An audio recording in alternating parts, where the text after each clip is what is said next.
Good morning. It's October 6th, 2020, and it's a Tuesday, and it's about 9:24 in the morning, and we're just doing a garden overview post Hurricane Sally. It's for about 2.5, 3 weeks out, and then pre-Hurricane Delta. So we've cleaned the bed of most of the sweet potatoes, but it's still quite a bit wild back here. We have some dinosaur kale that has been alive since last year and really wants to live. And you can see that we have lots of sweet potato buds coming back up and lots of pretty satsumas and lots of gorgeous asparagus. And took care of the banana trees last weekend, I think. Just kind of hacked them up a bit, but I'm sure we'll have more to deal with as the week moves through. I've salvaged some of this cucuzza, and I really just need to start pollinating some of these flowers, but other things more important.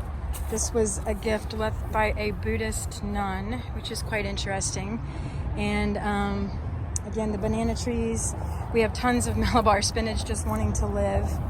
If you look around, our whole hoop house is gone, and we have a few trellises left. Not sure what will happen after this storm. The back of our electric box is kind of whooped out, so that needs to be replaced.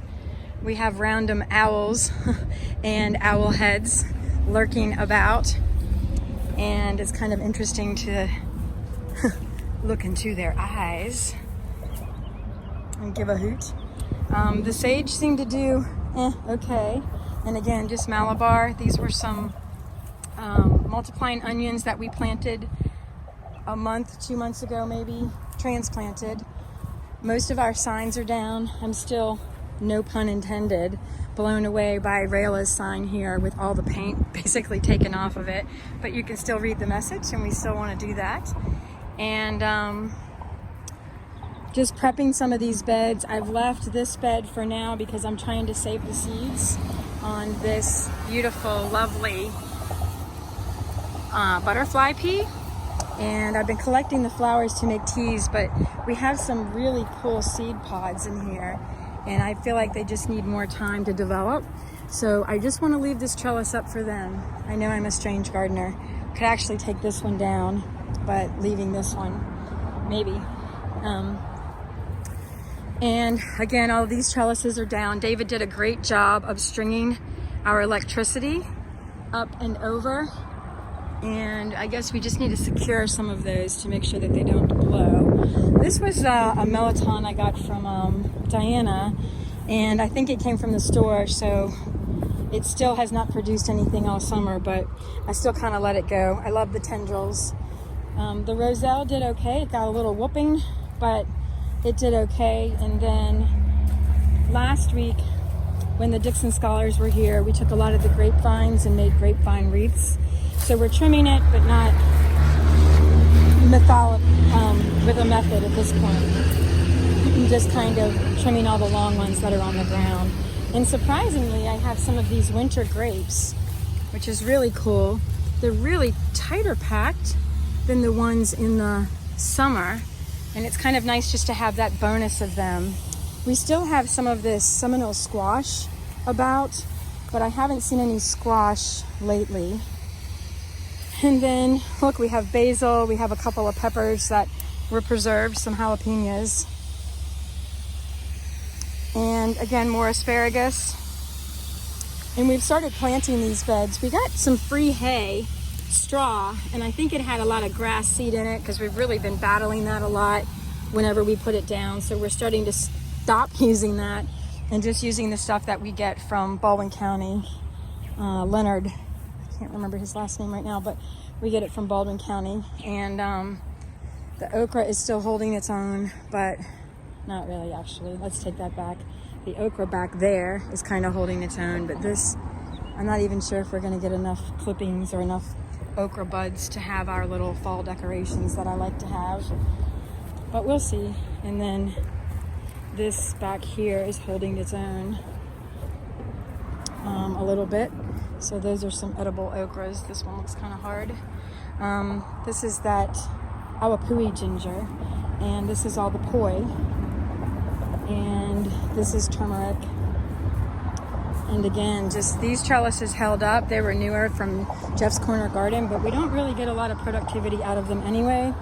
So I do need a couple of trellises put up after the, I don't know if I should wait till November or what, but basically I need to get my peas in the ground. So I'll probably plant them and then put the trellises up. Still have some oregano. The mint is just being overtaken by Virginia creeper. I don't even see any mint in here anymore.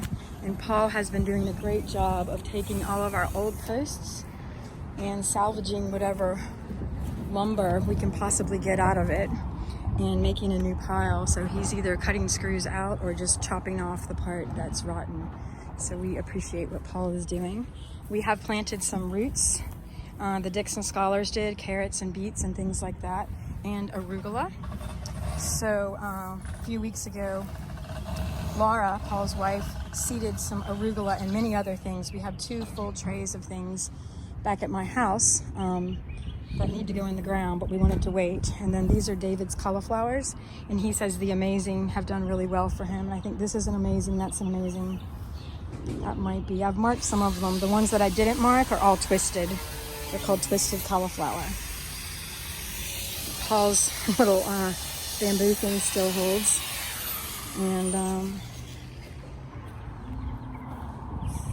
signage down. I guess I'll just lay all this stuff on the ground on Wednesday if we're still in town. Some sunflowers. These are the big giant mammoth sunflowers the Dixon scholars planted. And still have some Thai basil here.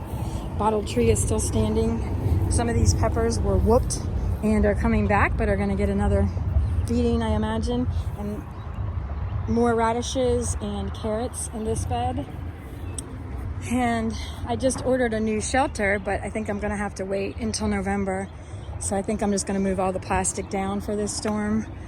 There's all of our tubing for the hoop house that went down. And out here we have this gorgeous pink peppercorn that I actually planted from seed, and it was a baby, and then it got really big and we put it in the ground, and it totally lost its way and fell, and we just used the car last week to pull it back up. So anyway, we'll see. This is kind of where we are in the process. Thanks for watching. I'm Elizabeth Eubanks, lead gardener at From the Ground Up Community Garden, and yeah, send us some good vibes. We're just a little garden under the interstate, 110. And here's some pretty figs, and they're not too bad actually.